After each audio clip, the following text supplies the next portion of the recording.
আমার ব্যালকনির জন্য কিছু গাছ দরকার, তাই চলে আসলাম বরিশাল নতুল্লাবাদ সংলগ্ন বসন্ত নার্সারিতে। আমি নার্সারিতে আসলে যত ধরনের গাছ দেখবো সব নিয়ে তারপরে বাসায় যেতে ইচ্ছে করে। আমার মতো কি তোমরাও গাছ পছন্দ করো? অপরাজিতা ফুলটা নিয়ে যাব সন্ধ্যায় চা বানাই খাওয়ার জন্য। আচ্ছা, এই মানি প্লান্টটা যদি জানালার পাশে ঝুলাই ঝুলাই রাখি তাইলে কি দেখতে সুন্দর লাগবে না?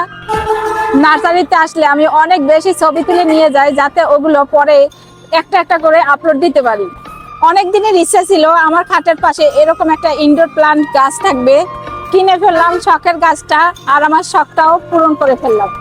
নারিকেল গাছগুলো দেখেই কিনতে মন চাইতেছে, কিন্তু এই গাছগুলো ছাদে লাগালে হবে কিনা আমার জানা নাই। তোমরা যদি জেনে থাকো অবশ্যই একটু কমেন্টে জানিয়ে যাবা।